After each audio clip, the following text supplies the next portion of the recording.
j'espère que vous allez bien en cette semaine, je sais pas, 8, 7 de confinement, je crois que j'ai oublié de compter. Aujourd'hui, je vous retrouve en face to face. J'ai décidé de revenir un peu sur les points positifs et négatifs de ma semaine pour continuer un peu cette espèce de journal de bord de confinement pour me rappeler comment j'étais et ce que je pensais pendant cette période. J'ai noté sur mon petit carnet cette semaine les choses qui m'ont fait rire ou qui m'ont fait du bien et au contraire les choses qui m'ont un peu miné le moral. On va commencer tout de suite par le négatif, comme ça on terminera par le positif, ce sera un peu mieux. Quand je regarde cette liste, il y a quand même vachement plus de positifs que de négatifs. Donc ça va. Dans les choses négatives de cette semaine, il y a d'abord eu le fait que pour moi le confinement va être prolongé. Le Premier ministre a annoncé un peu les directives de la fin du confinement pour le 11 mai, sauf que moi je ne vais pas pouvoir reprendre le travail puisque je travaille dans un centre commercial qui fait beaucoup plus que 40 000 m². Je ne sais pas encore quand je vais pouvoir reprendre le travail. Je pense que je vais tout simplement rester chez moi et pas m'amuser à sortir juste parce qu'on est déconfiné. Mais c'est vrai que ça m'a un peu déprimée parce que même d'un point de vue financier, ce serait quand même mieux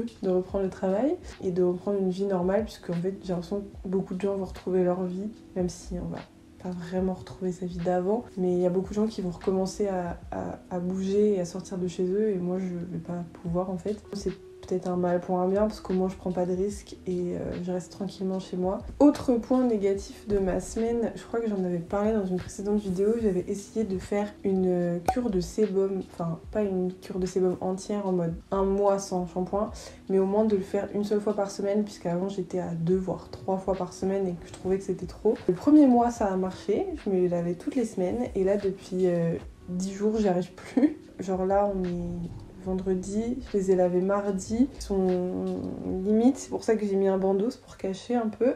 Ouais, je suis un peu déçue parce que genre je vois toutes les meufs dire ouais, la cure de sébum, ça change la vie, les cheveux ils regressent beaucoup moins vite. Et en fait moi ça marche pas parce que ça fait un mois que je les lave toutes les semaines et j'ai vu même pas une pointe d'amélioration. C'est juste une petite déception comme une autre. La cure de sébum ça marche pour certaines personnes, ça n'a pas marché sur moi. Tant pis, c'est pas grave. Ensuite, autre point négatif, je commence un peu à ressentir le manque de mes proches et de ma famille, puisque évidemment je n'ai vu personne à part mon copain depuis 2 mois presque. Ma famille vit loin, donc je ne sais même pas quand est-ce que je vais pouvoir aller les voir. Est-ce que ce sera cet été? Est-ce que ce sera cet automne, cet hiver? J'en sais rien. Donc ça m'embête un peu parce que voilà, j'aimerais bien revoir mes parents, mes neveux, ma famille, tout ça.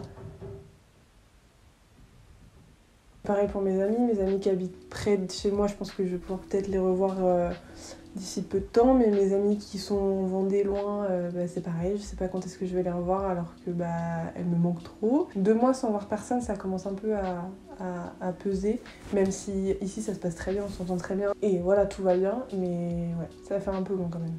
Le plus dur en fait, c'est de pas pouvoir se projeter et de pas savoir qu'en fait quand est-ce qu'on pourra déjà avoir une vie normale, et je pense que ça sera peut-être pas avant des mois voire des années, mais c'est surtout de pas pouvoir savoir quand est-ce qu'on va revoir nos proches. Ça m'embête. Et ensuite le dernier point négatif, j'avais dit qu'il n'y en avait pas beaucoup, qui est un peu se rapproche du précédent, c'est qu'on est au mois de mai, et au mois de mai c'est le mois de mon anniversaire, c'est mon anniversaire le 12 mai, donc dans une dizaine de jours, je vais le fêter enfermée. Ça va être un anniversaire un peu nul. C'est aussi l'anniversaire de mon copain quelques jours avant, donc voilà, on va passer tous les deux nos anniversaires confinés. Ce sera pas la folie, mais bon, on n'a pas le choix. Et du coup, je profite de ce sujet anniversaire pour rebondir sur les points positifs, puisque j'ai quand même mis mon anniversaire dans les points positifs. J'adore mon anniversaire, c'est le jour que je préfère dans l'année. Je pense que ça va quand même me faire plaisir de le fêter, de me faire un petit gâteau avec des bougies, de faire ce que j'ai envie de faire et d'appeler mes proches et tout ça, et de fêter ça comme il se doit. Voilà. J'ai aussi mis genre les choses qui m'ont fait du bien ou qui m'ont fait rigoler cette semaine pour essayer d'égayer un peu cette catégorie. La première chose, c'est que au début du confinement, ou même avant le confinement, je me rappelle plus, j'avais acheté des baskets sur internet et je les ai reçues.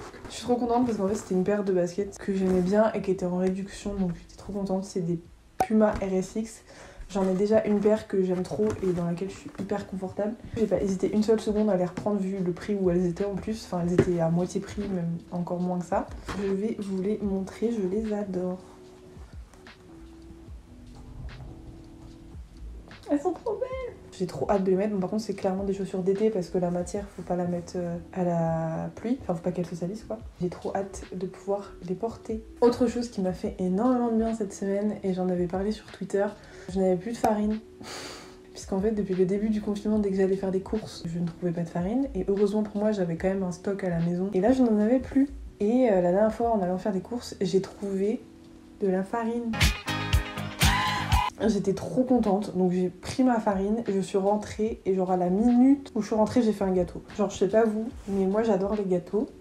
Et j'adore faire des gâteaux. Et ce qui fait que, genre pendant le confinement, dès qu'il y a un truc qui va pas bien là, dans ma tête, je fais un gâteau et ça va genre tout de suite mieux. Et j'avais essayé de faire une mousse au chocolat, du coup, sans farine, elle était dégueulasse. Donc j'en ai conclu que ma vie sans farine n'était pas compatible avec la pâtisserie. Je vais refaire des gâteaux et de la pâtisserie incessamment sous peu parce que vraiment ça me fait trop du bien. Au début du confinement, j'ai également fait un peu de jardinage. J'avais planté des petites graines dans des pots et des petits tournesols dans des bouteilles de Coca-Cola et je ne pensais pas du tout que ça allait marcher et en fait ça a marché. J'étais trop contente. J'ai trop hâte que ça pousse et que genre on ait un balcon tout fleuri parce que vraiment c'est mon goal d'avoir plein de fleurs sur mon balcon. J'ai l'impression d'être une mamie quand je dis ça, mais genre vous voyez les balcons avec les jardinières suspendues, bah voilà, c'est ça, j'adore. Passons à une catégorie un peu télé-série, qu'est-ce qu'on regarde? Il y a une chose qui me fait beaucoup de bien depuis le début de ce confinement, c'est Koh-Lanta.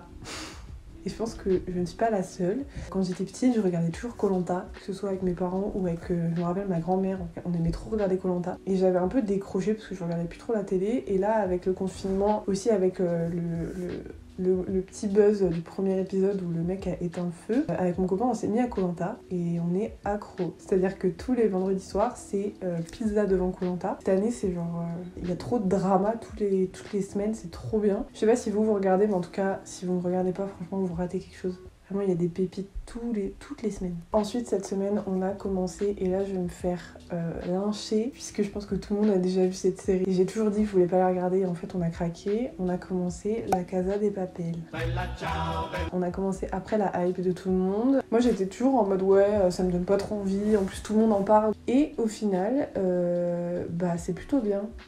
Je me suis surprise à un moment à retenir ma respiration pendant une scène. En général, quand ça m'arrive, c'est que j'aime bien la série. Il y a juste eu un moment dans la partie 1 où j'ai commencé à m'ennuyer, à me dire ah là c'est un peu long. Et en fait au moment où je me suis dit ça, bah, l'épisode d'après ça repartait. Donc au final je me suis pas vraiment ennuyée. On va dire que j'ai vu La Casa de Papel et que je serai un peu comme tout le monde. Voilà. Je sais pas quand est-ce que vous verrez cette vidéo, mais aujourd'hui on est le 1er mai. Et le 1er mai veut dire... muguet. Bon celui-là il est un peu moche, mais genre quand je suis allée faire des courses hier, il y en avait et genre j'étais trop contente donc j'en ai pris un, même si bon il est pas très beau. Au moins voilà c'est symbolique. J'ai mon petit brin de muguet pour ce 1er mai. Voilà c'est tout bête, tout simple, mais des fois on peut se satisfaire d'un rien. On arrive à l'avant-dernière chose qui m'a fait du bien cette semaine et pas des moindres. Puisque comme vous le savez je joue beaucoup à Animal Crossing et j'ai atteint les 5 étoiles de mon île. Quand j'ai commencé à jouer à Animal Crossing, vraiment, j'avais un espèce de complexe, puisque je voyais tous ces gens faire des îles magnifiques avec des trucs de ouf, et moi je me disais mais je n'arriverai jamais à faire une île jolie. Et au final, aujourd'hui, je me rends compte que mon île, elle est plutôt pas mal. Je pense que je ferai peut-être une petite vidéo pour la montrer, parce que je sais que j'ai vu pas mal de youtubeurs le faire, et je trouve ça trop cool.